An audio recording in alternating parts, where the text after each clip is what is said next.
Bugs crashing your pack's party? Whether they've got paws or sneakers, your pack deserves a home that's protected from pests.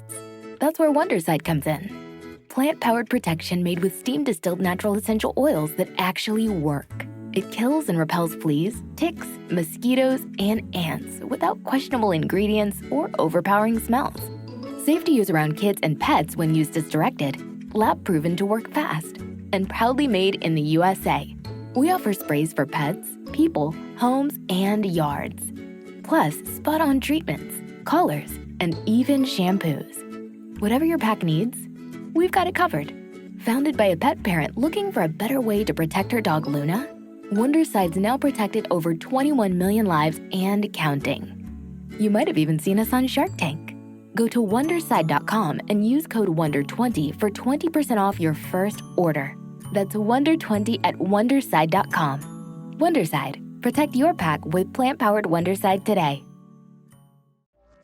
Hey, this is Jason Kleberg from the Force 5 podcast, a show that forces a guest to come up with a movie-themed top 5 list topic, and then we reveal our picks on air. Top 5 heist films, top 5 tearjerkers, top 5 movie dogs. Every show you'll be asking yourself, what would be on my list? Guests include directors, screenwriters, actors, podcasters, musicians, authors, and even a professional wrestler. Subscribe to the Force 5 podcast, and you won't just be a listener, you'll be a list nerd. The Force 5 podcast, available wherever you're listening now.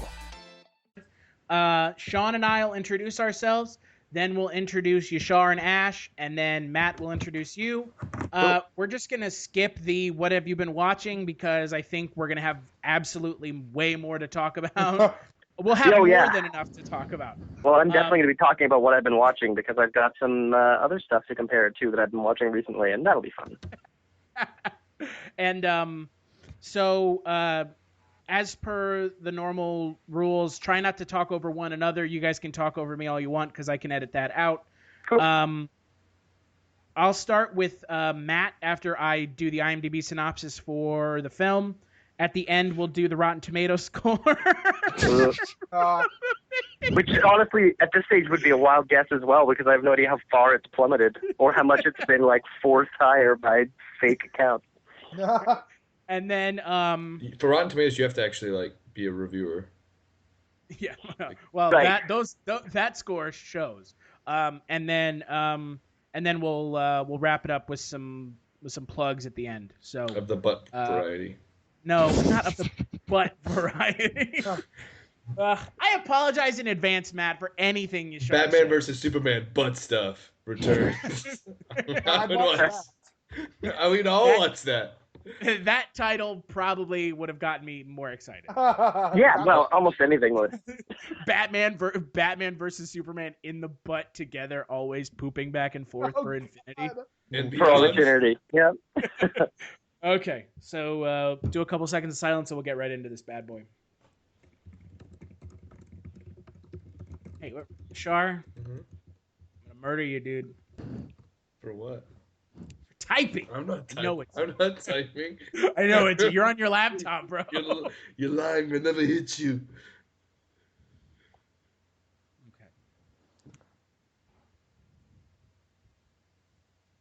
And again, Yashar, if you need to mute yourself, there's literally a mute button on Skype. Yeah, but I want to share my things. I swear to God. You swear to something you don't believe in? That's so correct. Basically you're saying nothing.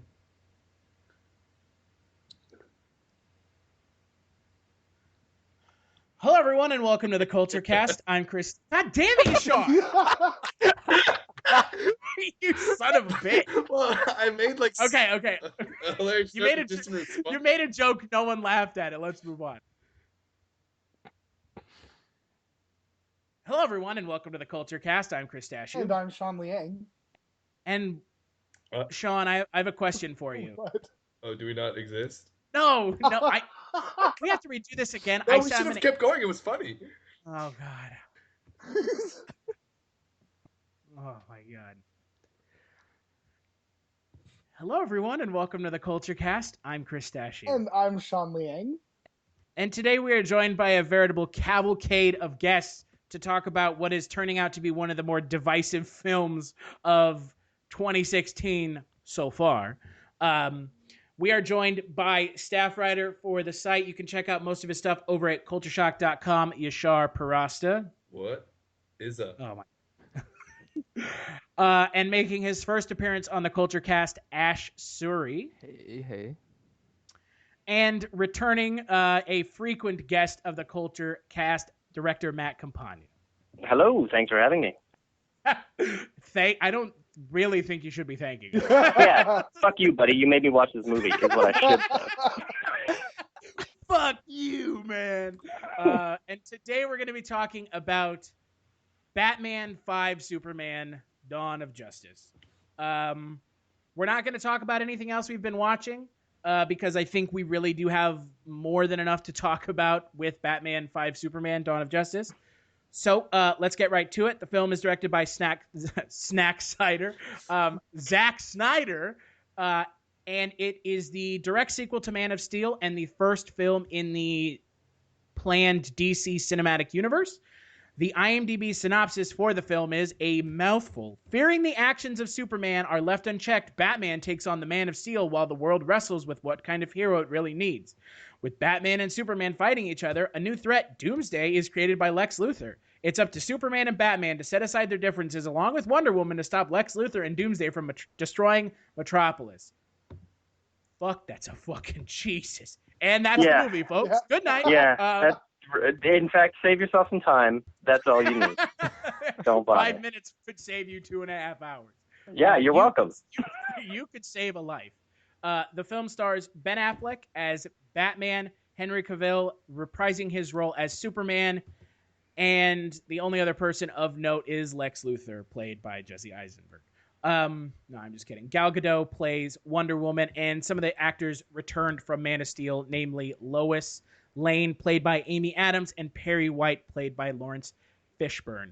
And if by return you mean shoehorned in, yes, of course. They were shoehorned into this beat. A gun was held to their head offset, and they were literally being forced to give their line. Yeah, it's like, you have a contract, we'll take your house. Oh, fine. So, starting with Matt, thoughts on the film? Here's the thing. When a movie is just a giant wrecking ball garbage fire, I laugh so hard. Like, Green Lantern was entertaining because it was so... Have you ever wanted to dive deeper into the horror movies you love? Beyond the Blood is a horror podcast for fans who want more than just surface-level screams. We do deep dives into the movies that shaped us, digging into director commentaries, behind-the-scenes stories, deleted scenes, and the special features that most people skip. Each episode is a love letter to the genre. We break down how these films were made, the creative risks that paid off or didn't, and the lasting impact they've had on the genre as a whole. From 70s slashers to modern nightmares, we celebrate the craft, chaos, and characters that keep us coming back. If you're the kind of fan who rewatches movies with the commentary on, or you simply grew up in the video store horror aisle, the Beyond the Blood podcast was made for you. New episodes every single week. Subscribe, and let's dig deep. Welcome to the Beyond the Blood podcast. So garbage. Fan Four Stick was so terrible, I laughed and enjoyed it. When a movie just really lets you down, it's sad. And so I have a hard time laughing at how bad this movie is, because it's not that it's a bad movie.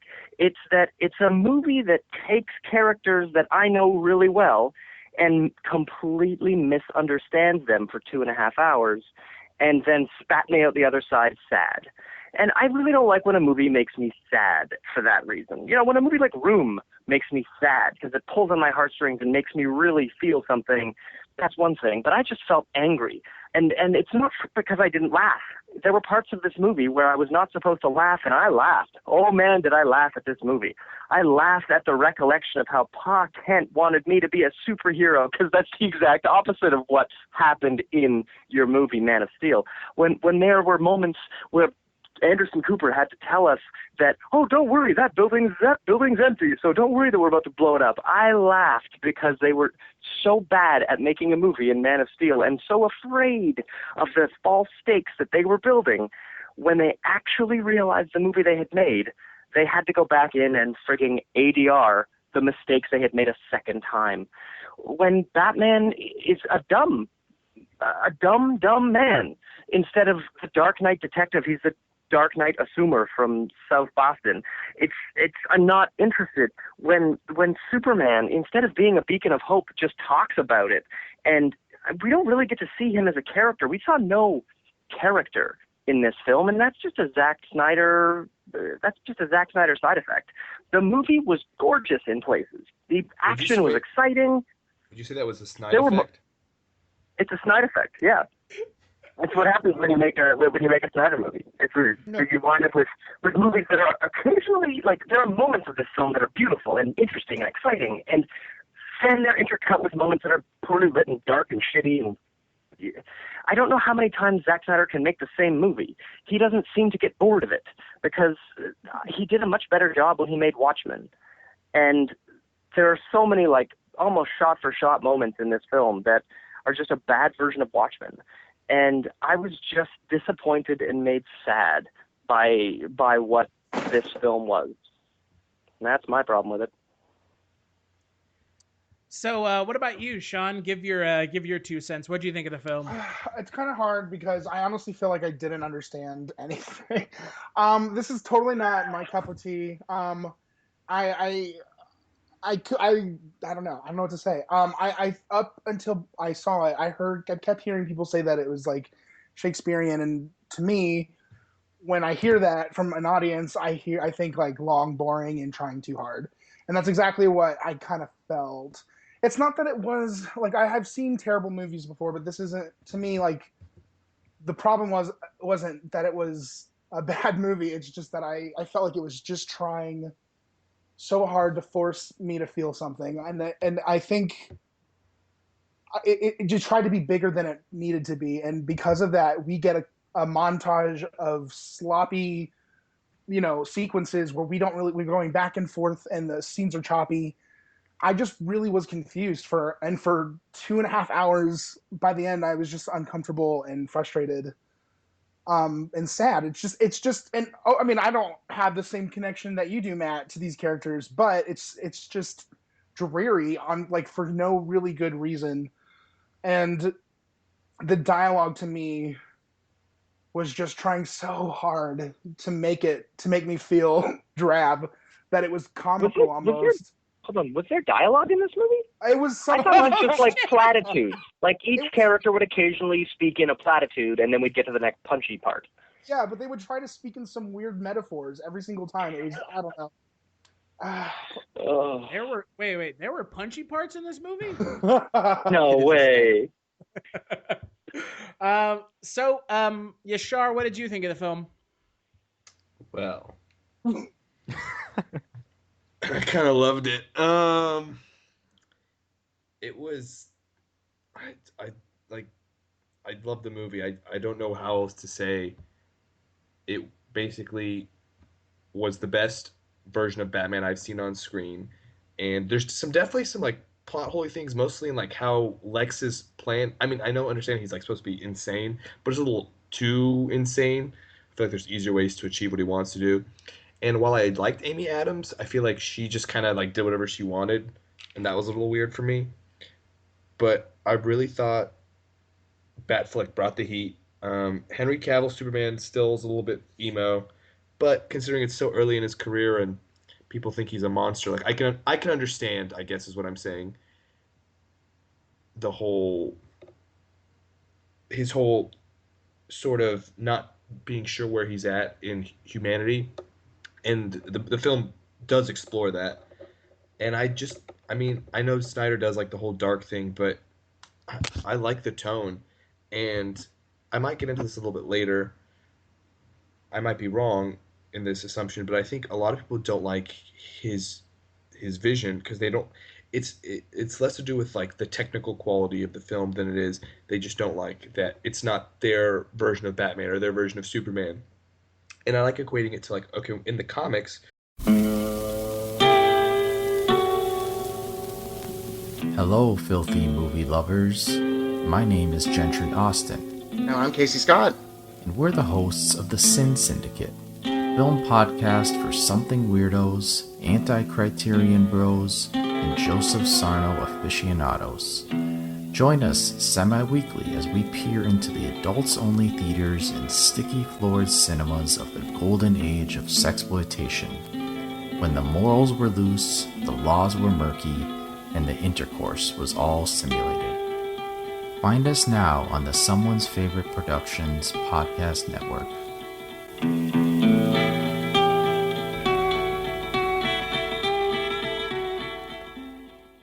We have different writers that do different arcs, and they'll change things, and sometimes they'll do like alternate characters, like in a different universe or whatever. And that's kind of the beauty, is we see different writers do different takes on these things.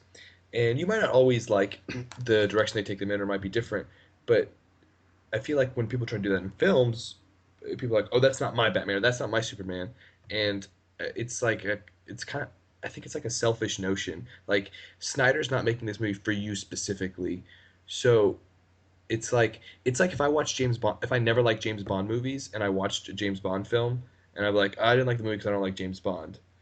It's just like, okay, well, there's not really anything you can do for you at that point, and that's kind of where I feel like some of the criticism is coming from. But we can get into that later. I love the movie. It wasn't perfect, but I was totally engaged in the whole film, and I'm really excited for the Justice League stuff. What about you, Ash? Yeah, like I think a lot of what I thought has already been said, but yeah, mainly it's just the first half. It just doesn't. It hurts to watch a little bit, just because it's so cut together. It's so very like like I said in my review, it's just Zack Snyder. I think he just shot all the fight scenes, and he's like, oh, this looks awesome. And he's like, oh wait, I had this huge moral vision of having darker versions of these characters, so I gotta have some exposition. And he did a bunch of random scenes and kind of just like chopped them together. That's how it felt. A couple other things. Again, there's too many subplots. Like, he really did bit off more than he could chew. He couldn't like make the story that he was aiming to make, because it was just too much to tell. That's what Zack Snyder does. He films like a 5-hour movie. He has to cut it down to 2.5, and then he wonders why people don't like them. It's just, you can't, if you're gonna fit all that material, you have to make sure it's in like a reasonable time frame. Some of the characters, especially, I mean, Batman Affleck as Batman is, I personally, yeah, like, best on-screen Batman. This comes from someone who like swears by the Nolan films. It is just the best incarnation of Batman on screen right now. Wonder Woman, again, her reveal is great and all, but you can't really tell from now if she's gonna be amazing as Wonder Woman. But so far, so good, right? It looks great. But again, Superman, it's just, he had no voice in the film. He wasn't present. Like, all you saw from him was a couple lines and then some grimacing facial expressions. He goes to everyone else to ask their opinion. What do you think I should do? And in the very moment he gets a chance to say something in front of the whole, Supreme Court setting, like, it's boom, he doesn't get that opportunity, right? They kind of just cut away from that. So I thought, if it's like supposed to be, it was originally a Superman sequel, they kind of just threw that out the window. They don't really care what Superman thinks about it, because they're so busy trying to put all these other elements into it. But I mean, yeah, I think there were a lot of flaws, but I still think everyone should watch.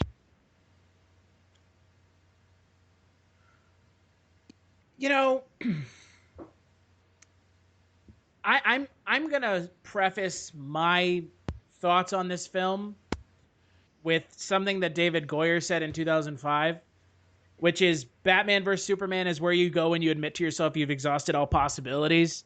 It's somewhat of an admission that the franchise is on its last gasp, and he co-wrote this film regardless of whether or not he was thrown off it. His name is still second billed along with Chris Terrio, who wrote Argo. This film, to me, feels like the ultimate in shotgun approach to filming, where you throw as many humanly possible things at the wall and see what sticks and what doesn't. And I mean, when we talk about spoilers, because we'll keep the first half of this spoiler free for people that haven't seen the film yet. This movie is a jumbled mess with a bunch of dour characters who, like Matt said, they like to just say platitudes to one another, or just say shit that's not something a human would ever say. Ever. And there are some scenes in this film that, like Matt said, I laughed at them. It was not supposed to be funny. It was supposed to be this, like, serious character moving moment. And, like, all I could think was, this is the fucking dumbest shit I've ever seen. Like, I can't believe someone wrote this the way that they wrote it. You know, they botched some characters. They had some characters on screen for, you know, 3 scenes that they tried to, you know, give us some reason to care about them, and they never did.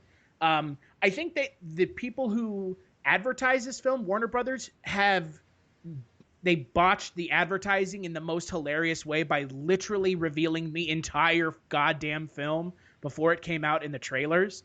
Yeah. I mean, that is like the most astounding shit I've ever seen, considering how you look at a film like Force Awakens, which nothing was fucking spoiled before the movie came out. I mean, none of the big beats were spoiled. Assuming you've never seen episode 4. that was a beautiful. Yeah, that was an Wait, absolutely hold beautiful on. ad campaign. Assuming you've never seen episode 4, the fact that they didn't spoil the big twist in the movie. This movie, they literally showed Doomsday and Wonder Woman in the trailer. Why? What was achieved by that? Nothing. Well, I would argue It was an admission. It was an admission of the fact that this film was gonna be shitty ahead of time, but you wanted to see all this crazy shit happening. They were trying to sell this film. They were trying to sell this film by showing you what you were going to see when you went and saw it, not what they were going to show you when you went and saw it. To me, it was trying to be like, all this crazy shit you're going to get to see that you've already seen, but you'll get to see a little bit longer version of it. Not like, here we're gonna try to sell you on what we're gonna show you. Not, let's just show you everything now and hope that that's enough for you to come watch the movie. That kind of reminds me about when we talked about the title itself. I mean, Captain America: Civil War is coming out, and it's basically a similar premise. We're competing 2 of our icons against each other, but you know that the title of this movie is Batman vs Superman, and we talked about this before. I remember, because it kind of gives away. It's kind of a cheap. It gives away the whole story. You know what I mean? Like, we know what's going to happen at the end. We know that they're going to join forces. Like, that's inevitable. But it kind of makes the movie have to be about that, and that's, I think, where it just didn't catch. There was no traction there because it didn't matter. We didn't get characters. To me, I didn't have a problem with the actors who played the characters. It's that they didn't get much character to play with. And to be fair, Yashar, you mentioned The Force Awakens with episode 4. I don't think anyone going into Force Awakens thought it was going to be a carbon copy of episode 4. That was found out after you watched the film. Right, I'm just saying, but if they had revealed the story first, but why would they? That's bad advertising. Yeah, and I mean, just in the defense of the 3rd greatest Star Wars movie of all time, The Force Awakens is a film that is in a series of movies where an unimaginative man kept blowing up the same fucking sphere.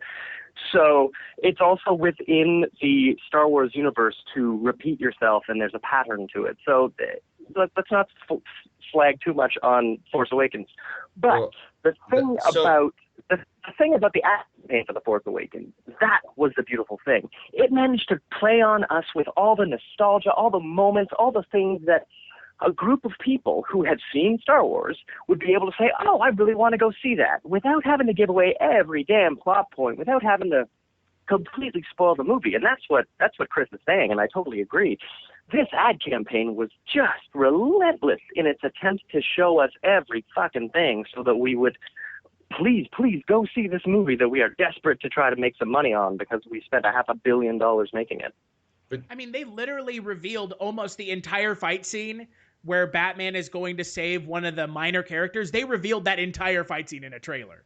When I didn't see that scene come until near the end of the movie, I was like, okay, now he's going to do this. Like, it's pretty obvious where this is coming, like where this is going. Yeah. It's so weird that, I mean, in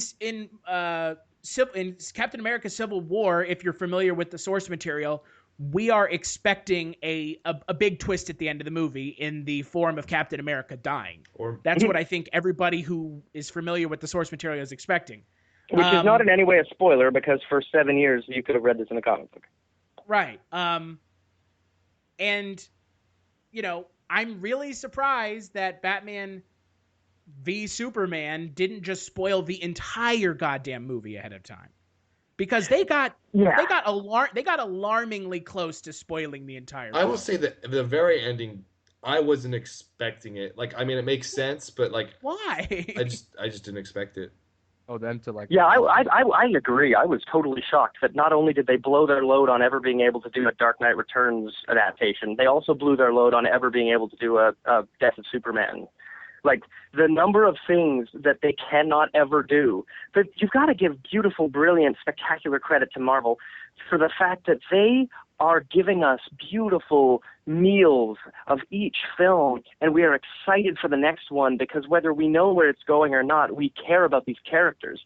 And I feel like Marvel is saddled with the huge responsibility of making us care about a character like Ant-Man. And in so doing, by taking nothing for granted that the audience knows who Ant-Man is, we become familiar with Ant-Man. We care about Ant-Man, and by the end of it, we give a shit whether he lives or dies. But by giving us Superman and taking for granted that we know everything we need to know about Superman or everything we need to know about Batman, Zack Snyder has done nothing but give us hollow characters that we do not feel for. We see them in no personal exchanges that matter. When we saw Clark Kent get into the bath with Lois Lane with his clothes on in this romantic moment, I thought to myself, we're missing a movie. We're missing that film where Superman continues to be a hero, develops a relationship with Lois Lane, and I become invested. And if all you do is show point B, after showing me point A, you don't show me the journey, I don't care about your character. So you didn't like... So you wish they did the whole dog and pony show with him and with Lois and Clark getting together? Dog and pony show? You mean of building characters and giving us a reason to be invested in them? The big dog and pony show of caring about their relationship and the characters. The dog and pony show of giving us a reason to give a shit about these characters. Well, I mean, you'd seen them both in the previous film. And hold on, let me finish. And you saw them together like as a couple. I like that the fact that they didn't do the whole... Easily, they could have done the whole "she doesn't know he's Superman" thing, which would have just driven me insane. Like, I was happy I agree. That was established, and like because they do that so many times. I don't know if you guys watched The Flash on the CW. But they had a whole subplot with him and his girlfriend that like just made me insane, and even Daredevil to some extent. And so and they got a few scenes together where like they were like pretty serious, and I didn't want like a whole movie of just like them being in love. And it was enough to be like, okay, this relationship is established. They care for one another. They know they're pretty honest with what's going on in their own lives, and that's kind of all I need from Clark and Lois in this movie that really is dealing with other things. So, and there may be more. More, but again, Zack Snyder making a 5-hour movie and then having to cut it down to 2.5 means he isn't good at making a movie. He's good at making a miniseries, but then they need to put it out in the theater, and so we get a half-baked bad movie instead of maybe good short miniseries. I would personally, when I saw the ultimate cut of Watchmen, I enjoyed that a lot more. Because there are some. Oh, it's great. I mean, I enjoy Watchmen. I enjoy the comic book. And I loved the film. I thought when you hand Zack Snyder one book, he does a great job with that one book. But when you hand Zack Snyder 75 years of a character, he just cocks it and cocks it and cocks it up. And there's like an extended cut of this one coming out. With the whole Jenna Malone character. And it's going to be R-rated, dude. Batman's going to say, you fucking homo. Go save your kitten in a tree, you fucking homo. Yeah, I am waiting for Ben Affleck to start dropping F-bombs as Batman so I can literally just tune the fuck out. Oh, the one scene where Batman said, oh shit, like I thought was fucking hilarious. If you guys remember what I'm Yeah, like, I thought I enjoyed that 33% of the jokes were Batman swearing, because I think there were 3 jokes in the whole movie, which honestly, if the whole movie is about here's the thing, as a filmmaker, I know that making a movie is about ratcheting up tension and then releasing the tension, because if you just ratchet it up for 2.5 hours, it becomes numbing and people stop caring after about 20 minutes of it. Mm-hmm. So you need moments where someone laughs or where someone cries or where you have an emotional change. You need to shift it. You need to release that pressure. And that's something that Marvel has become masterful at. And that's something that the new Star Wars movie was spectacular at. But something that Snyder has never been good at is variety of tone. He's good at one tone. And if that tone is exactly what 300 is, it's fucking fantastic. If it's exactly what Watchmen is, because really, there are virtually no comedic moments in the Watchmen comics. So Yeah. that was a fantastic use of Snyder's one and only tone. But he's the wrong tone for Superman to begin with. But let's say he was the right tone for Batman versus Superman, because he's the right tone for Batman. And this really, to me, this is called Batman 5, Superman, Dawn of Justice. That's what I've been reading every time I look at the name of this movie. But I feel like this movie was 50% of the right tone for Batman. And if you want this to be also a Superman movie, you need to inject Superman's tone. And that never happened. It was just one tone the whole way through with 3 jokes, and it didn't do the job for me. It just didn't drive home the characters, and it didn't put me in a position where I could depressurize, where I could sit back and go, that was good. Okay, give me more. I just got full in about 40 minutes.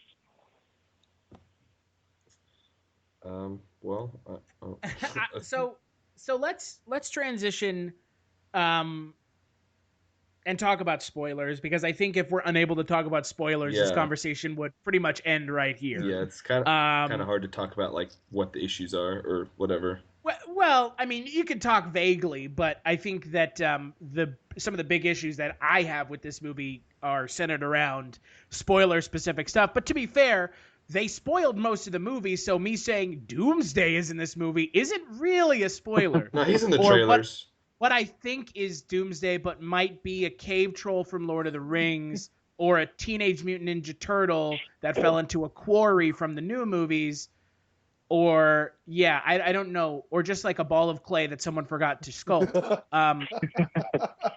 So let's talk about some of the bigger points of the film, starting with the fact that Batman kills people, which seems to be something that's very, very divisive. I'm fine with that. Who cares? Right. Batman's always been killing people. Yeah, well... But my problem is the way Snyder has approached it. He isn't just like, he kills people, whatever. He's like, but he doesn't really kill people. The same way Nolan approached it, though. Okay, so that doesn't make it right. Well, I'm saying, but... just because Chris Nolan, who made Interstellar, said it, let's not pretend like Chris Nolan's 3 awful Batman movies are in any way justification for Batman in this film. I'm not saying that's a justification. I'm saying that's how Batman's been handled. Like, okay, for example, if you've even played a Batman game, like the Arkham Knight games, like you're like shooting dudes, you're running over them with cars, like you're blowing up their cars, but like you're not explicitly killing them. Do you see what I'm saying? And so I don't know if it's my personal, the way I would handle it, but like I've seen it handled like that so many times, and it's kind of like a non-issue. It's one of those things like people want to nitpick to like make it a bigger issue, but like for example, in like I think it's called like the nightmare sequence, was basically like Injustice. Mm-hmm. If you guys know what that is. We see Batman kill people. Like it's not kind of nebulous. Do you see what I'm saying? Whereas he snaps a fucking dude's neck. Yeah, that was like one of my favorite scenes in the film. And I feel like that was intentional. Like Zack Snyder saying, look, if you want to see Batman kill, like this is him killing. Like there's no question about it. And I feel like the rest of the time it's kind of like hazy because he doesn't want us to think, he's killing intentionally. And like the one scene I really like in that warehouse fight scene when he shoots the dude with the bat claw and drags him in. And like games you do it, you don't even think about it, but it's like that's what he would be doing if he shoots the dude with the bat claw. It would like literally impale him and like bring him towards it. And I kind of like that it showed this brutality that we sort of just kind of yada yada when we play the games or read the books. It's like the dude uses like razors and guns and like really deadly things all the time. Like it's gonna inflict some heavy damage. Like I don't know, like he's not walking around with boxing gloves. And it's not like Superman where he can just like slap someone, and they're knocked out because he's so powerful. Yeah, I think you're right about the nightmare sequence. I think there's a second layer of what is nightmarish about that to Batman, and it's the fact that he has to do that he is straight up murdering humans. I think that's part of his nightmare. Yeah. But to me, the fact that he popped into a warehouse and kicked the shit out of a bunch of people, I thought that was pretty well done. It's not as good as Daredevil, but it's pretty good. And I thought it was some of the best fighting I've seen Batman do, because it looks terrible in all the Nolan films. And it was nice to see it done well for kind of the first time since really Batman Returns. There was a good on-screen Batman. And to me, the best on-screen Batman of all time is Charlie Cox as Daredevil. No one has done a better Batman than Charlie Cox has. But in my mind, the fact that Batman shows up and just sort of bone crunches and shit kicks, like That's Batman, totally. The one thing I always found strange was in the ads for this, where he always seems to have some kind of rifle in his hand. But then when you watch the movie and you're like, oh, that's a smoke bomb gun full of kryptonite, okay, or oh, that's a bat rifle for a bat signal or a bat homing Tracer. beacon. Yeah. He never really has like a gun in this movie, but it sure as hell looks like he's going to in those ads. Yeah. And I think people who've made a big deal about this whole Batman is breaking his code. They're thinking of Daredevil. That's the brilliant story called Daredevil Season 2 between him and the Punisher, where two really interesting characters have a discussion about their philosophies. And that would have been a welcome change in this film. Some discussion between our main characters. And to me, if I hadn't just seen that handled brilliantly in Marvel's Daredevil Season 2, I wouldn't have found it so lacking in this film that the two main characters never really discuss anything, and you never get their motivations beyond, oh, I don't like that guy. Oh no, I have to go fight that guy. But at the first moment where I could tell him, hey, I'm being set up here, I decide to get cranky because you punch me and just punch it back. It was just so dumb, so quick. So, one thing they kind of do. Well, first of all, Batman technically doesn't kill, and Superman obviously. I mean, Zod aside, like he tries not to kill, like just because he's so much more powerful. Zod aside, because that totally wasn't one of the dumbest things of Man of Steel. But hey, I actually think it was. We'll skip over that. We'll skip over. It's fine. So Batman or Superman tells Batman several times, like, you need to chill because you're going too far. So.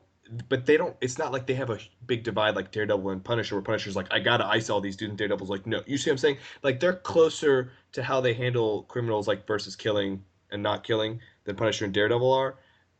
But even Superman, like, his whole thing for wanting to shut down Batman is like, he's like, kill the bat, like. Dude, what are you talking about? Superman straight up kills people in this movie. That one guy who's holding Lois Lane hostage when he flies through the wall. When he turns him into mashed potatoes?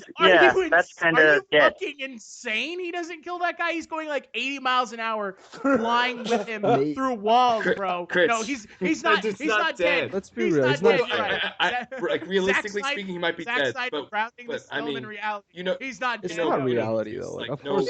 That's the thing. In this movie, Daredevil and Batman are the same guy, and Punisher and Superman are the same guy if we're talking about mortality. Because Superman is just like straight up killing people constantly. But we don't really get to see the brutal death. Yeah, like it's just. Oh no, he's killing tens of thousands of people. And I think the fact that Anderson Cooper has to yell, "Oh, it's a good thing that it's the evening and nobody's in that giant building right now," and the fact that we needed to have that many moments where it needs to be explained to us that, there's nobody there, so don't worry. Or when Batman's like, don't worry, this place is deserted. Or when some other guy in the Joint Chief of Staff says, oh, don't worry, he's landed on an empty island. It's like, oh, bullshit. You're afraid of the stakes you tried to give yourself in the first movie, and you're just pretending like blowing up cities looks cool and there's no collateral damage. You need to go to, like, the freaking plains of Kansas. That's where you can do this if you want to be responsible. Otherwise, you just have to recognize you're icing people every single time you fling a villain through a wall. It's just, they want to have their cake and eat it too, because it looks cool to throw somebody through a building. But it's just bad storytelling. I agree with... I mean, Yashar, the whole driving force of this movie, why Batman is going after Superman, is from the ridiculous end of Man of Steel, which was a Godzilla movie with two people as opposed to two monsters. And they were blowing up buildings left and right. That's why Batman literally came to fight the Superman. It's because he was convinced that Superman could murder everyone because he saw him murder everyone. Yeah. He saw him murder a guy who was too stupid to leave a building. Instead, he called Bruce Wayne and asked him what to do. Yeah, that was great. I'm like, why don't you leave with everyone else? Shit I've ever seen. What should we do, Mr. Wayne? I don't know. Leave the building. It's about to fall the fuck over, you dumb bastard. Yeah. Oh, I'm going to say a prayer and then, oh, God, it's falling. Oh, my God. He literally fought Superman because Superman killed like half of Metropolis. If you've seen Man of Steel and you see that ending, 90% of that damage is Zod's machine. Yeah. Oh, I watched that, but it was all blurry, so I really couldn't tell what was happening because Zack Snyder doesn't like to focus a camera, and all I'm looking at are lens flares. But as far as when they make a point of it at the beginning of Batman versus Superman, when they show them flying through buildings, blowing shit up. I know, but they hang a lantern. It's such a glaring mistake from a storytelling point of view that they had to hang a lantern on it for the first 15 minutes of this movie to try to make us not remember how stupid it was to do, how irresponsible as a hero Superman was. And sure, it's like Superman's becoming a hero. It's new. It's learning. Superman's not an idiot. He's not supposed to be an idiot. But you know that there are people in a another building. Kryptonian for the first time, someone with his own power.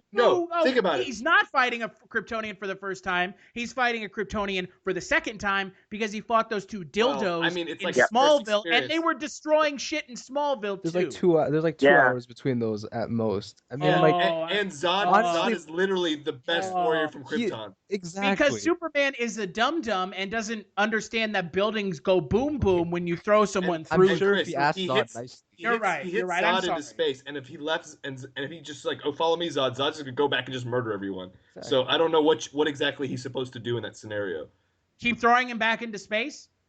I don't know. That's like not even real. The best no, he could do like Batman did in this movie, where they're fighting on an uninhabited island, and then Batman goes, and I'm quoting verbatim, "I'm gonna draw him back into the city." Yeah, like that's the best idea. I'm going to draw him back into the city where I left my spear.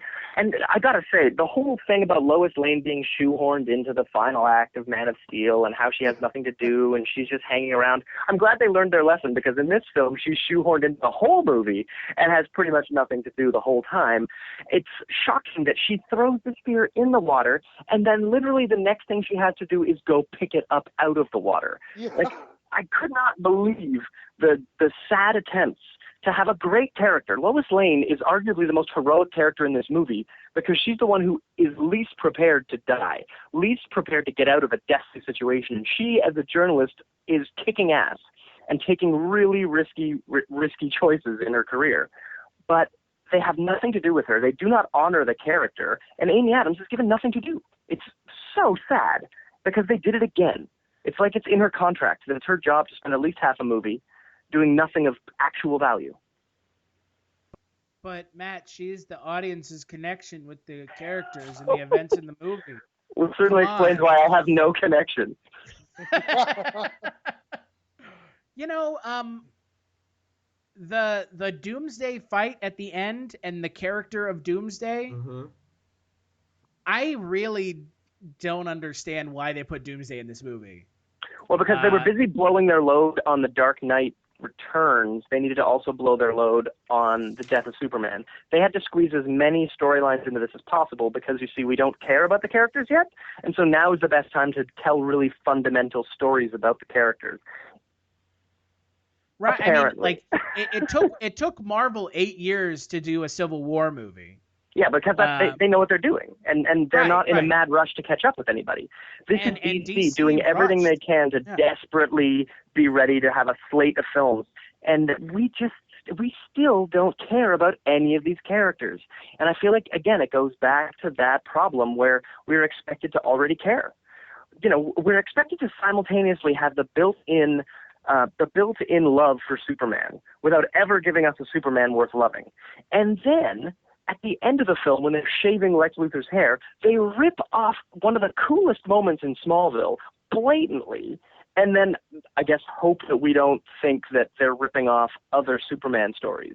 And it's just shocking that they think they can have both their cake and eat it too. It's constantly happening in this film and in Man of Steel, where they think they can get away with things that are just atrocious. And do you think that they thought that because there had been, what are we at, 5 versions of Batman, 6 versions of Batman now, and 4 versions of Superman? I mean, you said built in, so I'm assuming that's what you meant. Yeah. They were expecting us to love the characters off of the other movies that may or may not have done the characters better.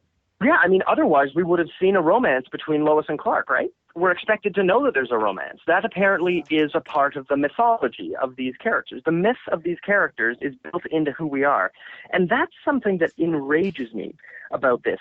They do their best. Goyer loves talking about he wants to make these characters have an epic Mount Olympus kind of myth to them. And so he adds stories about Prometheus and Icarus. And it's like, dude, this is 3 generations worth of storytelling. This is myth.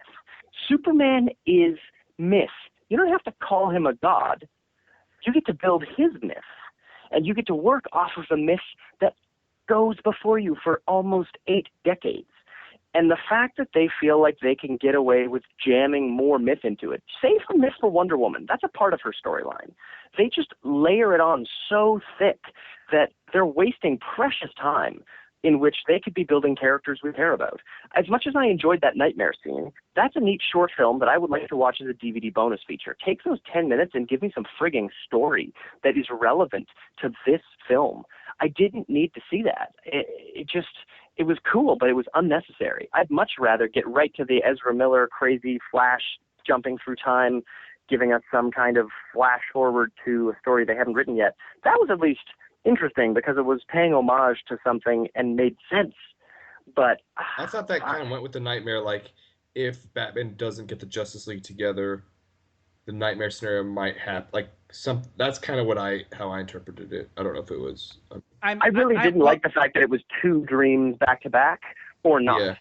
I would have much preferred it if he just all of a sudden had the Flash attacking him and then zonked out of it and wasn't sure if it had actually happened. Having the nightmare and then having that thing after, I thought both of them were lessened by having them stacked like that. I think they should have definitely played up the Inception music more during that second dream sequence, since the person who did the music for the film was Hans Zimmer. Oh God! So, hey Ash, I'm curious of something because I know that you are a huge fan of the Nolan trilogy.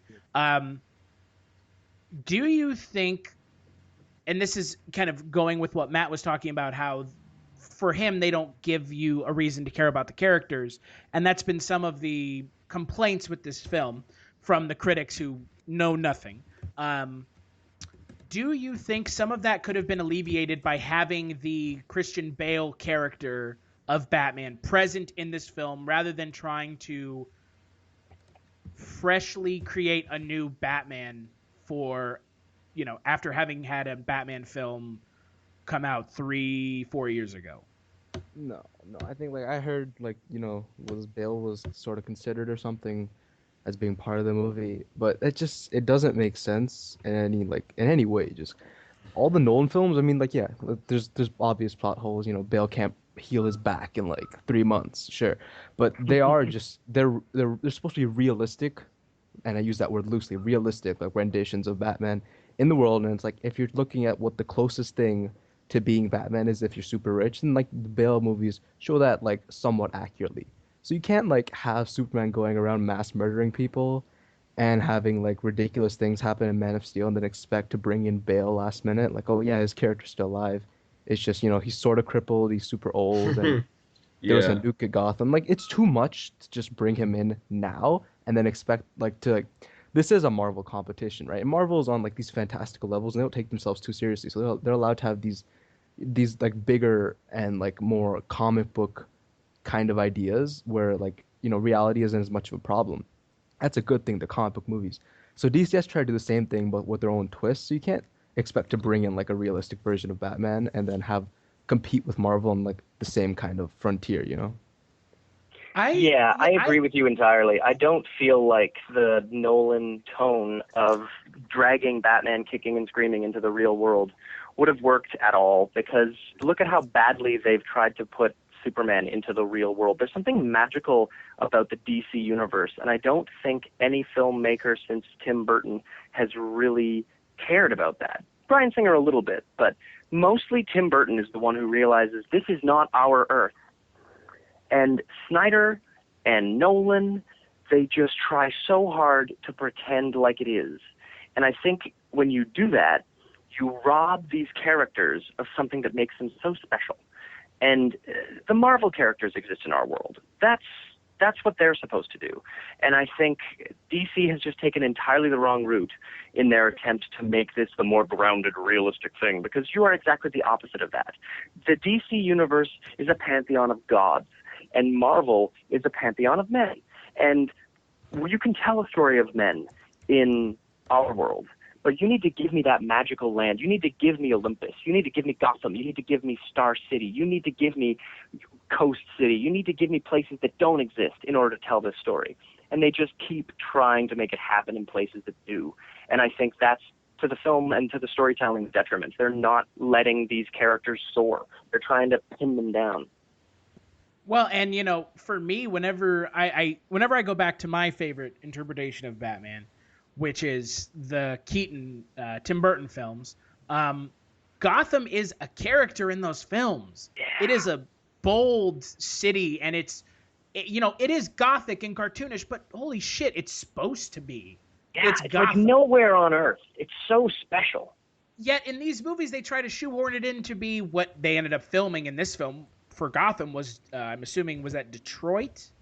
I think they were in Pittsburgh for a bit. They kind of bounced around for this. It doesn't feel like a character, like it feels just like, oh, we're shooting in New Orleans or New York. It's not its own thing. It's just like these buildings, yeah, that's supposed to be Gotham, but it really isn't. Mm-hmm. And the Nolan films really felt that way. Oh God, you could tell it was Chicago. It was just right. Ridiculous. They're on Wacker Drive under the thing. It's like, there you go. Like, it's not. There's no question as to where they are in those films. Yeah. And like you said, with just because your movie is dark and gritty, or with Marvel where they're fantastical or they're over the top, you can be fantastical and over the top and still be serious without having to be dark and gritty. Look at Winter Soldier. My God, that movie. Right. I mean, that's a pretty had a serious beautiful movie. tone. I love Winter Soldier. Serious movie. Crazy important tone, but it still managed to live in this universe where, Thor gets around with a hammer. Like, it's ridiculous, but, there's something beautiful. If you're looking for more horror outside of the mainstream, look no further than Unsung Horrors, a podcast about underseen horror movies. I'm Lance. And I'm Erica. Every other week, we'll cover a horror movie with fewer than 1,000 views on Letterboxd. We'll even give you double feature recommendations to pair with the movies we discuss. From gothic to shot on video, from slashers to comedies, from giallo to J-horror, we'll cover all the subgenres. So join us as we unearth these hidden gems of horror. Follow us on Instagram, Twitter, and Facebook, all at Unsung Horrors, available wherever you listen to podcasts. And part of the Someone's Favorite Productions podcast network.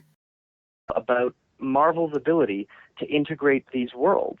And I think DC is kicking and screaming, trying to get this stuff to work as film and not seem like they're copying Marvel. But I feel like if they just allowed the material to be the material, it might be a little more similar to Marvel, but God, they'd be better movies.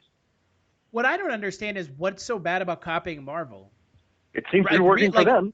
Right, like legitimately, I don't understand this whole you're either Marvel or you're DC, and DC is dark and Marvel is this silly bullshit. Like, Marvel has been extremely successful with what they do.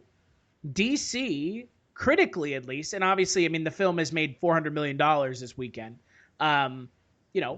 I think DC still is not making the superior product. Why do something so drastically different other than maybe to say, look, we're doing something different? It's pride, when they could absolutely. When they could just copy Marvel. I mean, yeah, they take some shit for copying Marvel, but at the same time, if they made a good movie, who fucking cares? But don't we get a lot of criticism, like, people don't try to be original enough where they're just recycling the same things over and over? I'm not saying it's right or wrong, but I see, like, both sides of it, Well, yeah, no, that's what I'm saying. Like, they would take shit for it, but so what? If you make a good movie, who fucking cares? Like, really, with Force, like we said with Force Awakens, it kind of just is the beats from A New Hope. But it's still a fucking good movie. It's still a kick-ass movie. Yeah. Can I just interject here? So I just want to go back to Matt's point because that it's very definitive. It's that DC is just a pantheon of gods, right? These are big characters and they have years and years of mythos, just like Marvel. It's just I've always felt with DC, and this is gonna sound pretentious, and this is just some comment I read somewhere a while back. Um, it's that Marvel, all the Marvel characters, or majority of Marvel characters at least, they are people trying to be heroes, and DC is heroes trying to be people, right? Yeah. It's about them battling with their humanity a lot of times, and just more moral dilemmas than fighting Doom for the 800th time. And that's no bad rep to Marvel, right? Like they've produced some really, really definitive stories that like are very psychological. It's just with DC, I feel like they can make their own tone. They can work this dark and gritty thing. It's just they tried so hard to catch up to Marvel in the span of like 2 or 3 years that they just ruined a huge story arc and possibly 2 story arcs. Yeah, like in just trying to introduce these characters. It's just frankly they ruined 3 because they also ruined one, like Batman and Superman meeting Wonder Woman, and they literally met her in the most like forced way possible. Yeah. There was no build up to any of it. A lot of this goes back to, and Chris, you and I did actually 3 of us did a great review of the trash fire that is Green Lantern. If they hadn't screwed up Green Lantern so massively, they would be able to just lift the story out of the New 52 Green Lantern, Batman, Superman meetup that happens in Justice League 1, and it is a beautiful moment where Batman and Green Lantern meet for the first time, and Green Lantern says to Batman, "Can you fly? Like, what? Oh my God, you're not just a dude in a suit, are you?" And in that moment, where Green Lantern is just talking about how ridiculous it is that there's a man in a suit, Batman has pickpocketed and sleight of hand pulled Green Lantern's ring away and completely figured out how the whole bloody thing works. And it's a beautiful moment between 2 characters where you learn who they are, everything about them, and then they both go confront Superman because they're worried about who he is. And in the span of a scene, they find out who Superman is, there's a bit of fighting, blah, blah, blah, and then they're on the same team. The fact that Batman v Superman, Dawn of Justice, is not called Batman v Superman, the first act of Avengers, is ridiculous, because this entire film basically was just the first act of Avengers. And we could have had some beautiful character moments between them if we hadn't immediately killed one of them. By the time they started to get along, "I'm a friend of your son's." No, you're not. You've shared 2 words between where you weren't threatening one another. You're not friends. And one of them was your name. Yeah, that's Oh my God. The word. Yeah. I didn't. Yeah, and I feel like the whole thing was 2.5 hours of just some geek realizing that Batman and Superman's moms have the same name. It's like, tell me that in 2 minutes. You don't need 2 hours. Yeah. Well, and the kind of the weird thing about the whole like the Dawn of Justice aspect of this film and the end fight scene where Wonder Woman, as you see in the trailer, shows up and blocks Doomsday's laser heat beam with her shield. In Avengers, in the scene where they're fighting the Chitauri, and I'm admittedly not a huge fan of the Avengers movie, but I'm going to go back and rewatch it after seeing how you do a team-up movie poorly, because of what I remember in the Avengers, the scenes where they were teaming up, especially when they do the 360 shot of them standing in a circle in the middle of New York. What the fuck, DC? These characters are teaming up to fight someone together, and they don't say a fucking word to one another. Yeah. You fucking dipshits? Seriously. If you want characters to form the Justice League, they're going to have to talk to one another at some point. This isn't like... Yeah. They need to get to know one another, and Superman going, "Martha, I need to save Martha." Like, that does not constitute, like, that's like the scene from Step Brothers where Will Ferrell and John C. Reilly are like, "Are we like best friends now?" Like, there's like one piece of information that all of a sudden made us like best friends ever. Yeah. Our moms have the same name. We're buds forever. Right? Like, they don't talk to each other. Wonder Woman and Batman don't have any sort of like strategizing on how to beat Doomsday. Batman just kind of shit-eating grins. He's like, "Hey, I shot him in the face with the Krypton gun." There's no interaction or communication between them other than the "Is she with you?" Like, that's it. And they show that in the trailer. So yeah, watching them become a team is the beautiful thing, and you don't get it in this. And that's something that is usually done pretty well in an X-Men movie and has been always done well in an Avengers movie. Watching these people become a team is a beautiful thing, and we were robbed of that in this. We weren't given that moment because the entire first and second act is characters who hate each other, and in the final act, they finally get together. But if you don't do that in the first act, you don't have a second act to build characters and have them build a relationship.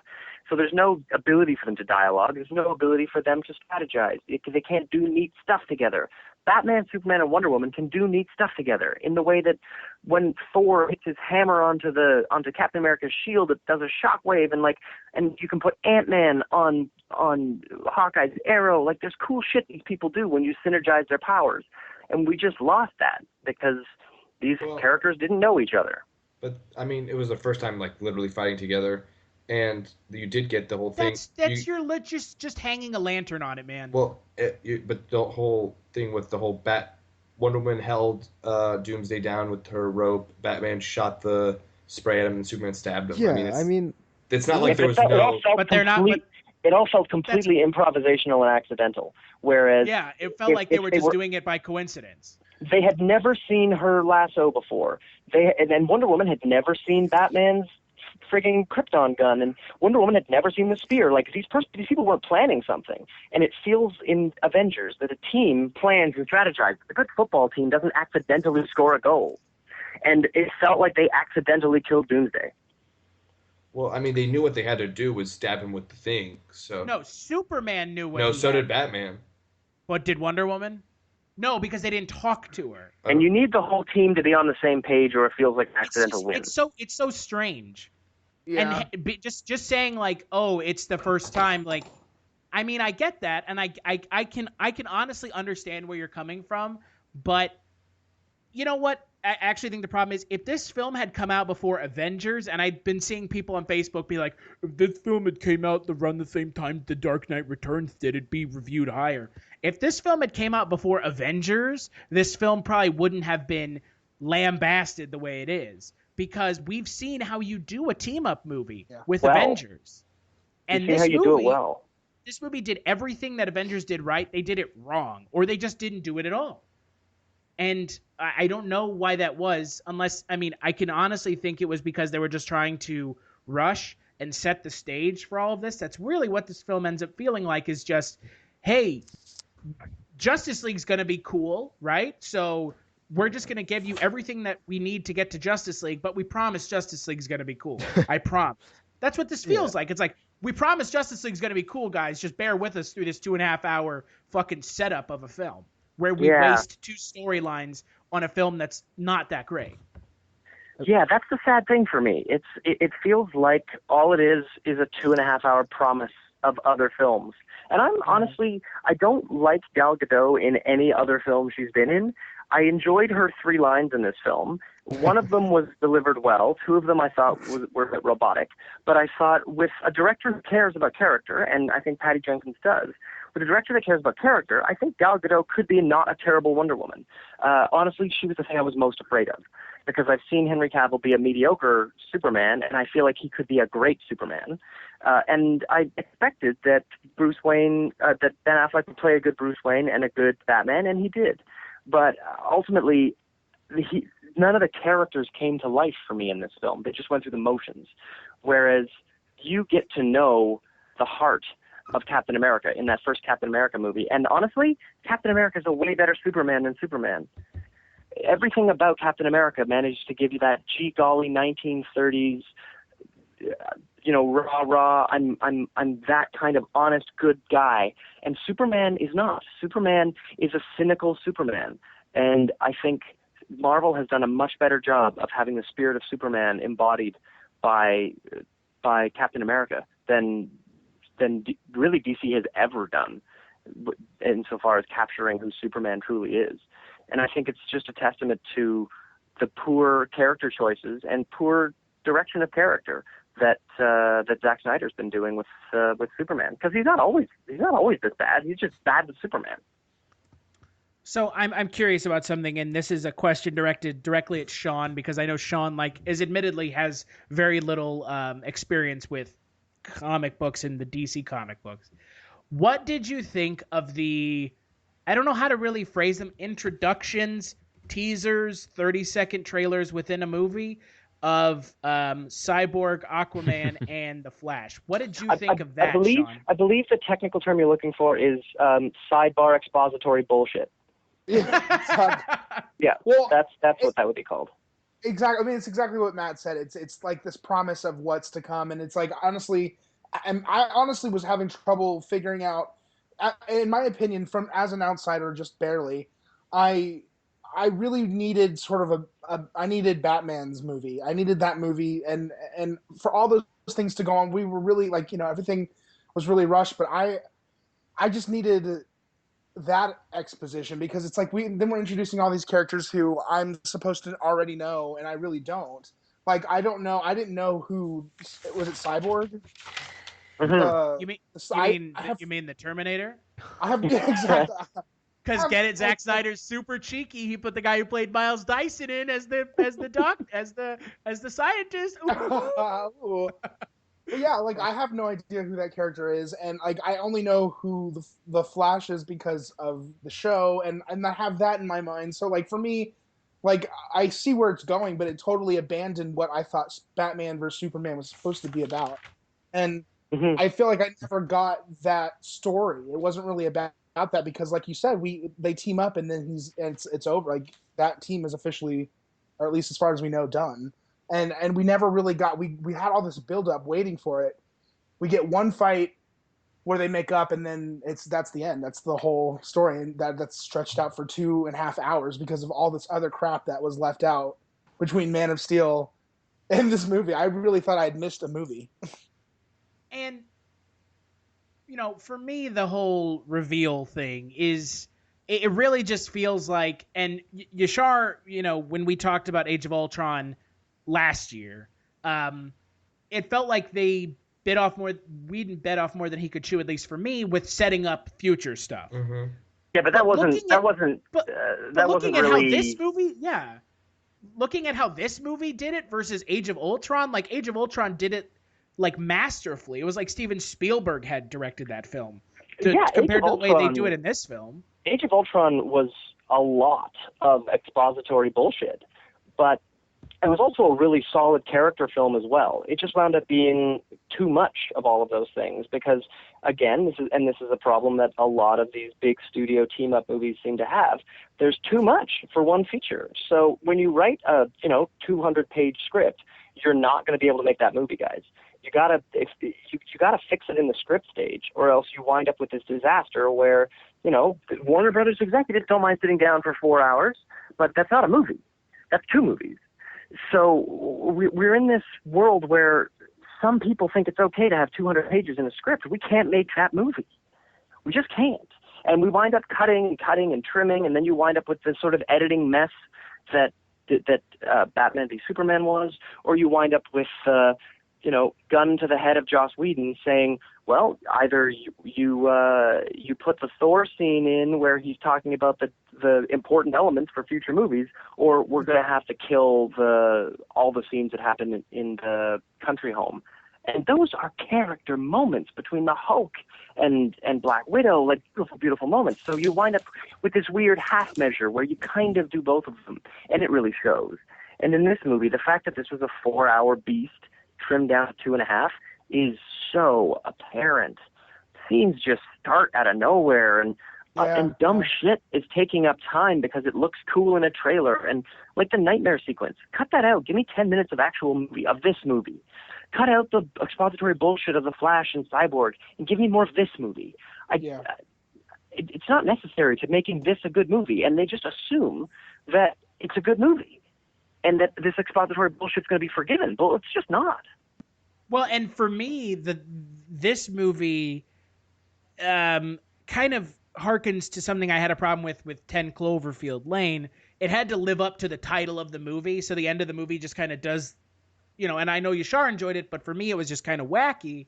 In this movie, they had to live up to the Dawn of Justice name, so they had to have the Flash and the Aquaman and the Cyborg thing and Wonder Woman in it. It felt like so much with so little direction. And on top of that, I mean, come on. Am I really sitting here believing that Batman is emailing Wonder Woman? Come on. Batman is what? Batman is emailing Wonder Woman. Well, Come the fuck on. He didn't realize she was Wonder Woman. Yeah, he was, Diana Prince. No, but you're missing the point. It's still funny as shit to see Wonder Woman opening an email on her computer from Batman, and being like, yes, who is this? Who are you? Who are you? What are you? That is you. And then she's sitting there just like watching the Flash and Aquaman like doing their thing. It's just so it's so insane. And just to be clear, he was emailing Wonder Woman without knowing her name was Wonder Woman, but he knew she had lived 100 years. Like, he knew there's something special and weird, and she's some kind of monstrous human.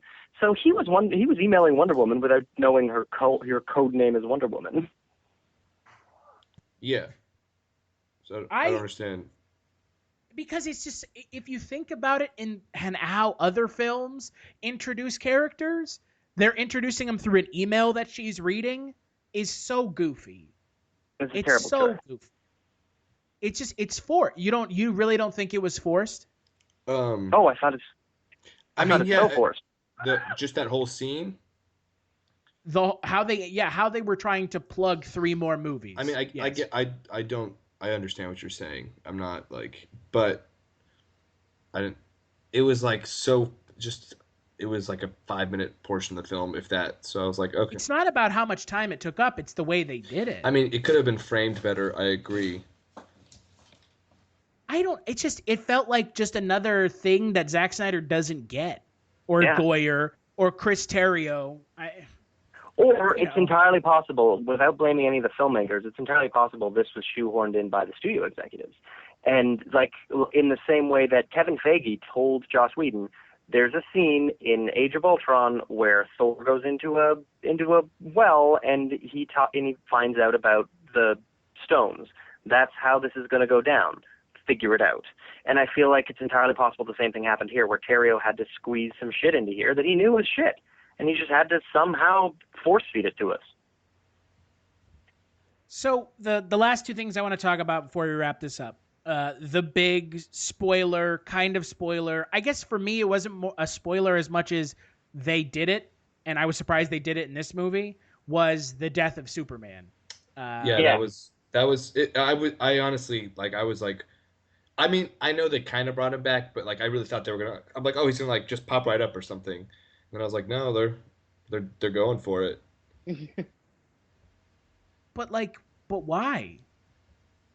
I mean, it ties back into, for me, why have Doomsday in this movie? Well, Doomsday's a nothing character. Like, he's just really strong. No, I mean, he's a justifiable Justice League villain if they really played it right. I understand that, but do we just want like some just random dude rampaging for like 2 hours so then we could be like, oh, he had no depth, he just like destroyed shit, like, you know what I mean? Like, that's. Have you read the Death of Superman arc? I have read the Death of Superman. All Doomsday does is just punch everything. It's a gorgeous arc that shows us how brutal this creature is as it lays out massive heroes, and it shows us Superman come toe to toe with a creature that so desperately wants him dead, and he doesn't know why.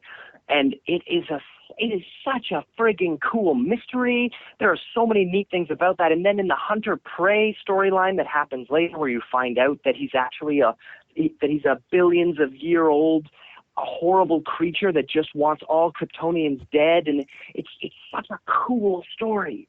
And to have just brought it down to the level of what they did in this film to squeeze him in and kill Superman, it just was not worth it, man.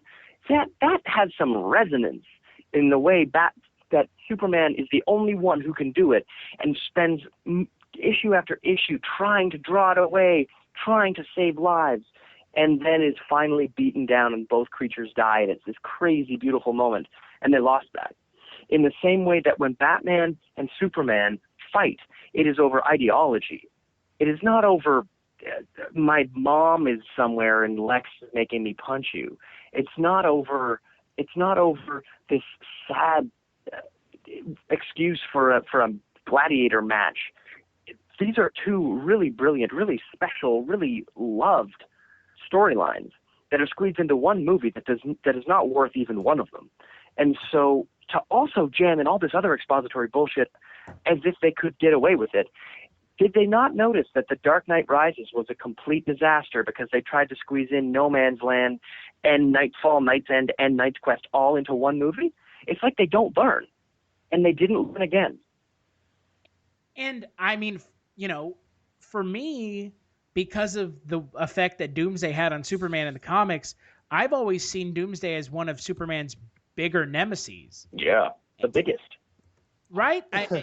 He is physically, but like they did a New 52 thing which I didn't read, but I think it's like a virus or something. It's weird now. Yeah. Well, I mean, who is a bigger villain to Superman than Doomsday? Like Brainiac, I mean, Lex Luthor, Lex Luthor is Mogul.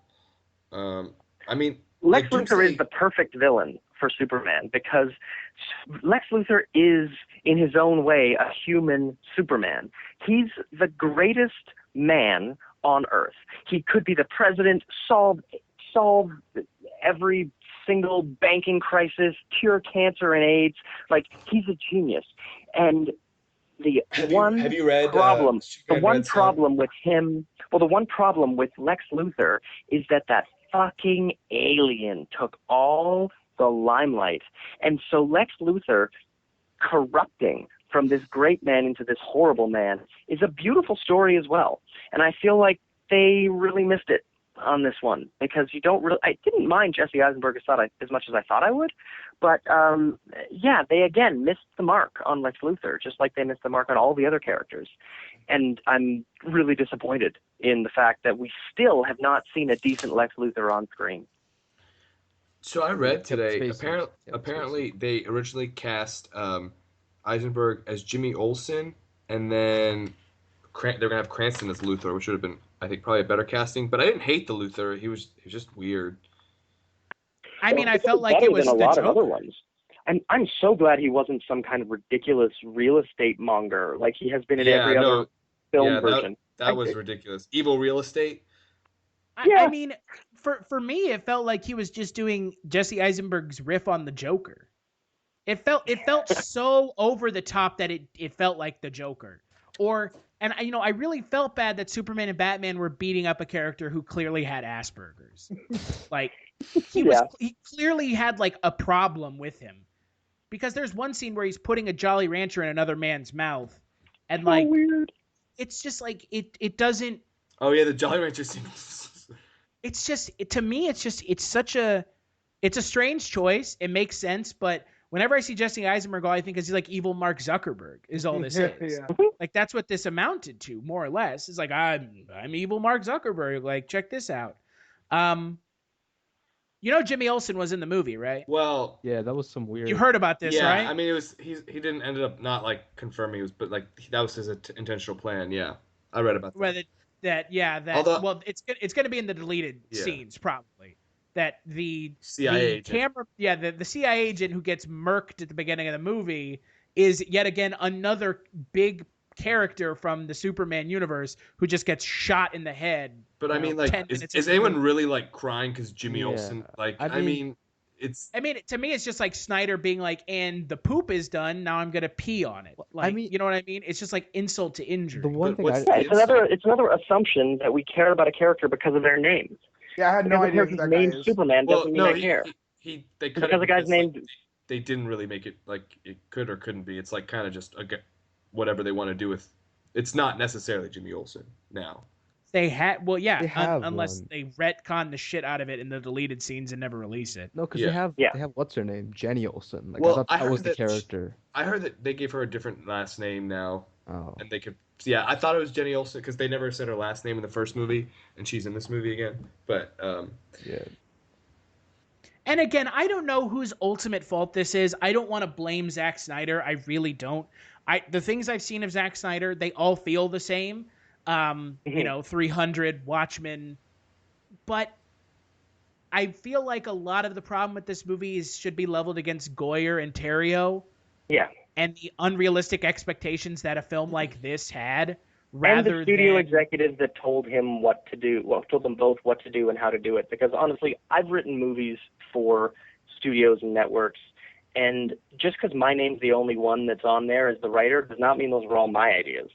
And I feel like he ate the shit that's something to bear in mind here. Yeah, it's them being given awful instructions by probably 20 executives and then having to find some way to make that shit not stink. And sometimes it works and sometimes it doesn't.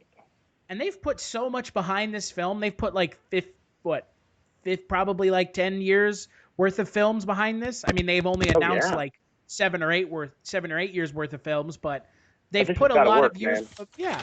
So, you know, for me, it's just kind of like, I don't think Snyder's to blame. I think this is kind of a big bubbling pot of problems, and everybody's kind of responsible. Adding to it are responsible. So, yeah.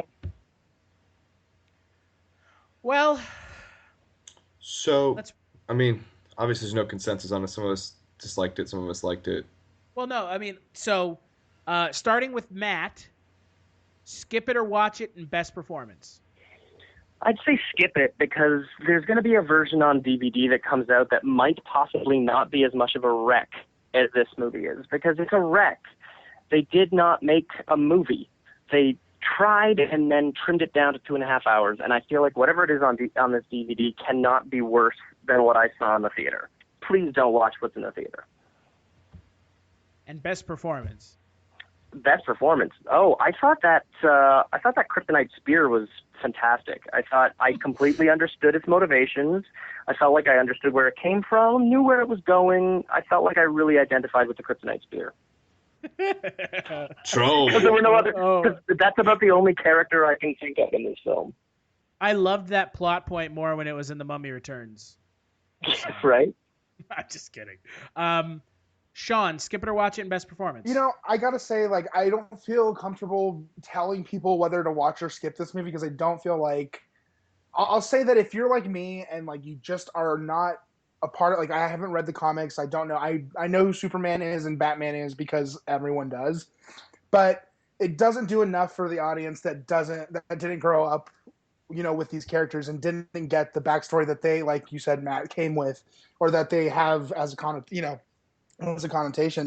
And so I felt really confused. And because this movie, and I didn't realize that it was cut down so much, which makes a lot of sense, but there's so much going on, and it spread so thin that for me, I didn't enjoy it for 3 hours. So if you're like me, I would say skip it, which was disappointing because I actually liked Man of Steel more than I thought I would. And as far as best performance, I wish I could have seen more out of every actor. To be honest, it's hard to say. I really thought Ben Affleck created a great Batman that I would like to have seen more. And it would have been fun to see him have his own movie, to be honest. But so I'll say Ben Affleck, because I was surprised pleasantly. Isn't what Sean just said kind of the ultimate failure of this movie, is that people who aren't familiar with the comic books would have no idea what's going on? It's true, yeah, though. They're making a movie here. Like, make a good movie. That's the bar you got to jump over when you're making a comic book movie. Make a good movie. Everything after that, fantastic. But you got to at least jump over the make a good movie bar. Right, and you can't expect people to come to the table with, you know, with all of this understanding, because this is a franchise now that has several different brands and breeds. We have like how many Batman, how many Superman, and you can't expect everyone to know that. You know, you have to create your own in that way. So I just didn't feel like I got that, especially with Batman. What about you, Yashar? Skip it or watch it, best performance? I mean, obviously, watch it. I don't think my opinions are. There's no question here yet. I mean, I don't think it's a perfect film. Okay, that's not what I'm saying. And like, there's some narrative problems which we've kind of talked about. But as far as like, I was engaged into the film, I was entertained, I was never bored, and like, it was just like, I know this is weird to say, but it was like fun for me to watch. Like, it's not a fun film in the sense of like happy, but like, I had a good time watching it. And my favorite performance, like, even though I'm like probably Henry Cavill's biggest fan, I have to say Ben Affleck's Batman, just because his Bruce Wayne was kind of like suave, but like, because this is basically post his Robin dying, so he's on the edge psychologically, and it's like clear like something's wrong with this dude, and his Batman's just like so brutal, and the fight scenes are like, I think, so well done, especially when compared to like the Nolan films. And I loved his costume. Yeah. I think the costume design is kind of, we don't talk about it, but I loved everyone's suits. Like, I thought they all looked amazing. So Doomsday is a little ugly, but the character kind of looks like shit, if we're being honest. Patrick Tatopoulos, it is not his best work. I can tell you that. No, I'm saying like the original character design is like.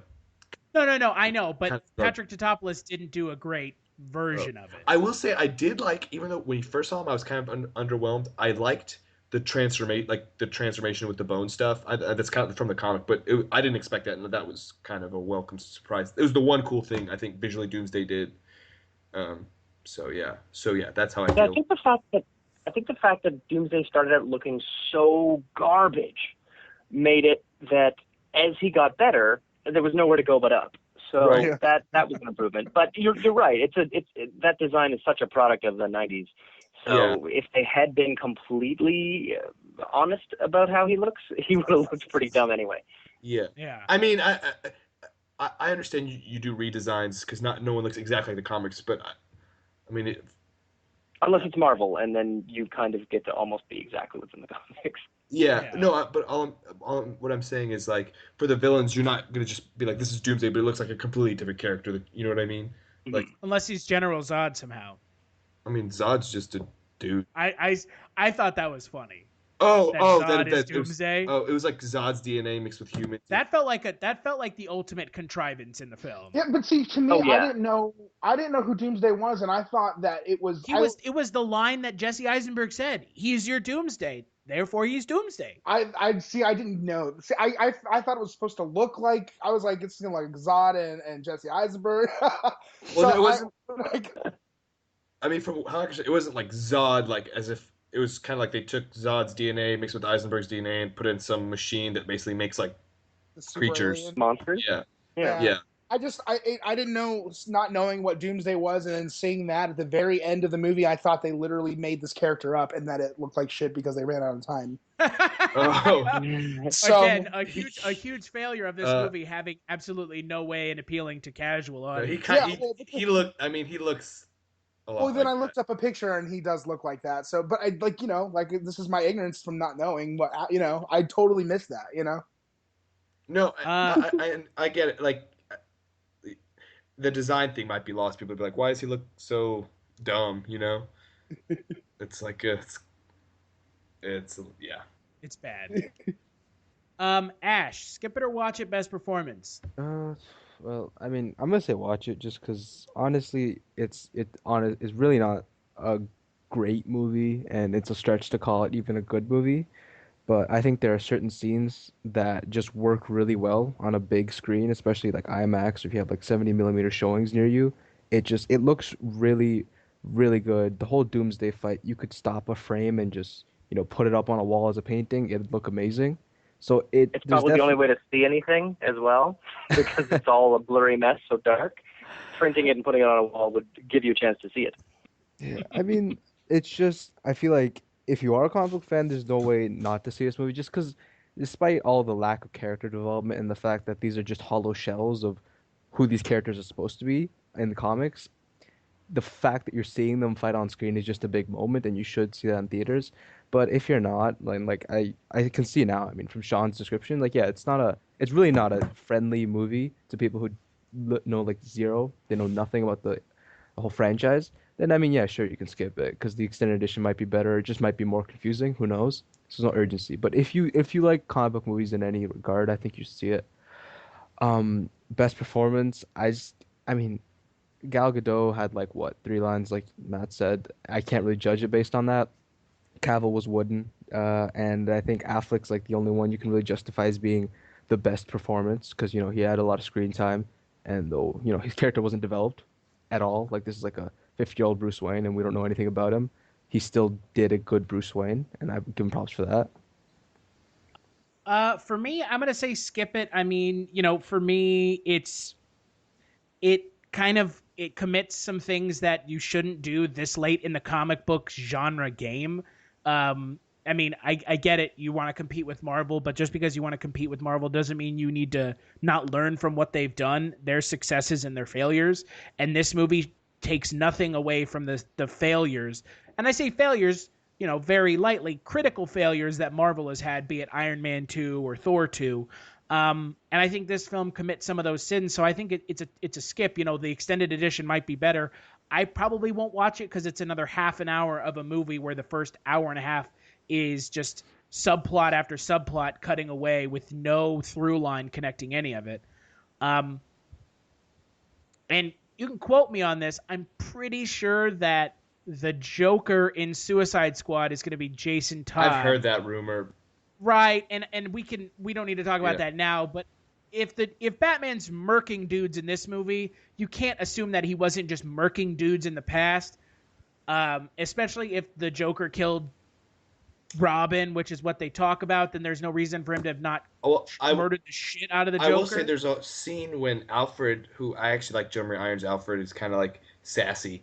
I liked him too. He talks to Batman, and he like specifically mentions how Batman, since Superman has become like, because he's like a good men become cruel or whatever. So it's like he's basically intimating that the Batman we see now is way harder than the one 18 months ago. Yeah, he changed. Yeah, so I'm saying like he may have not even encountered Joker since he's gotten more cruel, which I'm sure was infected by the Superman thing, and obviously losing what I'm guessing is Jason Todd, but maybe it's one of his Robins. So right. So I don't think we can assume he's been like this the whole time, so that's well, and you guys touched on it. The best performance for me from the film is Jeremy Irons as Alfred. But at the end of the day, it's kind of the same thing that I say about Gal Gadot. He's in the movie not enough. He's great. He's really good as Alfred, and he's in the movie for he has 3 scenes, maybe 4. It's like in the first half he's in it a decent amount but it's totally a wasted opportunity because look how much time Michael Caine got in the Dark Knight movies, and well, I'm sure in the Batman movie he's going to get plenty of time. Yeah. You say that. He's an interesting Alfred, if any of you read Year One Batman, Earth One Batman. It's kind of like Earth One. He kind of reminds me of this. I know this show is not very good, but he sort of reminds me of the Gotham version of Alfred, who literally doesn't give a fuck. Yeah, and he's really he's like, and as much as I hate so many things about Gotham, especially the Bruce Wayne thing, I kind of love that Alfred. And this Alfred's not that extreme, but he's closer to that than more prim and proper. Well, and he's like Alfred plus Lucius Fox too, on top of everything else. Yeah, because he's you get to see the neat thing about the Gotham Alfred is that he's also like a brutal. He's a cool, brutal soldier. Well, which is Alfred is a soldier. He was in the British Special Forces pretty much in all iterations. Yeah, but the thing about the Gotham one is that he's more of a brutal kind of soldier. You've always seen him as the kind of proper soldier, like a British soldier. But now he's like an SAS, like a bruiser. And partly that's the accent, and partly that's just sort of our way of looking at the way we hold up Marines now, as opposed to the way we used to hold up just a soldier. And I feel like that has a really interesting aspect. And I wonder if we're going to get to see that in Jeremy Irons, because I've always seen him, and maybe it's from Musketeers movies, but I've always seen him as this really proper soldier. But it'd be kind of neat to see him, to find out that he was one of those SAS assassins. It would be really interesting to see them take that direction with him and have him a bit more of a contrite, apologetic person who's trying to right the wrongs that he's done. But I'm asking a lot. But maybe Terrio and Ben Affleck together can make something great, because there's the bones of a cool Batman here. We just didn't get it in 2.5 hours of whatever the hell this movie was. Yeah. So what do you guys think the score on Rotten Tomatoes is now? Obviously, this has been a huge point of contention with the fans and the fanboys, and there's kind of the general public and the fanboys versus the critics. What do you guys think the Rotten Tomato score is at now? Oh, man. Because it was in the 50s and plummeted fast to the 30s. I feel like by now it's probably bounced back up to maybe 38. I'd say 35. It's 31, I think, probably. Yeah, I heard it drop down to the 20s. Oh, no. The IMDb rating is a 7. The Rotten Tomato score for the film, as of right now, it stands at a 29%. Oof. Batman v Superman: Dawn of Justice smothers a potentially powerful story and some of America's most iconic superheroes in a grim whirlwind of effects-driven action. Yeah. It's like every Snyder film that's ever. all right. Yeah. Just take Batman versus Superman out of that and insert Watchmen Oh, or Watchmen was good. Legends of Ga'Hoole, his magnum opus. It's like a children's movie. Jeez. It's avian action, bro. It's owls fighting each other. Come on. The final thing I want to mention, and this is something I didn't get a chance to talk about. I don't want to ever see another scene of Batman's parents getting shot. Seriously. For real. Ugh, right? That whole part It's been played out. He just We know his parents get shot. End of story. You know what? As we were watching that happen in this one, I felt the same way. But then when we really needed to drive home the whole Martha Kent, Martha Wayne thing, I understood why it had to be in there. But I agree. Please don't show that again. That's one thing we all absolutely know about Batman. I get that. Great. I get that, but like, it's one of these things. Like for me personally, like it's such a like the time it took it's like negligible, and I like Jeffrey. It's not I like the Jeffrey time Dean Morgan thing, a it's lot, just- so I'm always Well, happy to Jeffrey see Dean him. Morgan died. hey, that's Yeah. just Flashpoint setup. Honestly, Yeah, I'm the like, reason yeah, they if they make a casted good Flashpoint, he characters. could be Batman. That's wishful thinking. It's good. I think he cast him Yeah. in it because he was in Watchmen. But it's dude. Laura Cohan too. She's like Lauren Cohan. Like she's a big up and coming actress. She's a big name. Jeffrey D. Morgan. You don't just Oh, cast she him. can't. So she cameoed in this movie. What's your point? No, They had they had Holly Hunter cameo in this movie. That was fun. Well, no, Holly Hunter had like a legit role. Yeah, it's just like you don't. Jeffrey D. Morgan is a big actor, right? It's not just like, oh, Snyder hits up his buddy, like, oh, why don't you want to come my movie? I feel like they really Dude, are. I think that's building what up. this was. You really don't feel like that's what this was? I feel like if they were risking having this whole Flash running through a time portal warning Bruce, I don't think a Flashpoint story is too out of the way for them, at least. No, I think right. I think it would be. I think it's completely in the realm of possibility. But it also would require these movies start to not suck, because for us to get that far down the rabbit hole of the DC mythos, where we're not just telling origin stories, and we're going to start changing the universe because they're trying so hard to just set it up. I feel like I would love to see that Flashpoint story happen. I mean, the Warner Brothers animation DC movies are pretty good, especially compared to some of the crap that they've put $200 million into.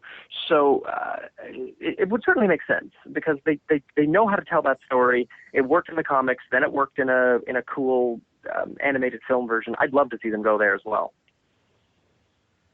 So, before I talk about next Monday's Kulturecast and the start of a new month for us here at Culture Shocked, Matt, anything you want to plug, talk about? All the really exciting, huge things I'm working on, I'm currently under an NDA for. But as soon as I can tell you about them, I will. At the moment, I've got a series called Tactical Girls that is about to start its festival run. So as soon as I know where it's playing, I'll be sure to let you know. And that thing you're working on, it doesn't rhyme with Marmec, right? Totally I'm not allowed to say. I can neither confirm or deny it rhymes with Marmec. Oh, Jesus. Sean, what about you? Anything you want to plug? Yeah, again, I'll plug that Lonely and Horny comes out next week on Vimeo exclusively, so you can pre-order now. And it's got Jake and Amir from College Humor. It's a lot of fun, and it's sort of like it's I guess if I could describe it, it's like a guy teaches a bunch of losers how to hook up with women. So that's what you're getting into. It's a lot of fun. Oh, I may watch that. Sounds interesting. It's definitely worth a watch. It's fun and it's short. So just and that'll be out next week on Vimeo only. I'll post the link on my Facebook, and as always, you can follow me on Twitter for I'm Sean on Twitter. Holy shit! Oh, now. And then on Facebook, I'm Sean Liang. Yashar, anything you want to plug?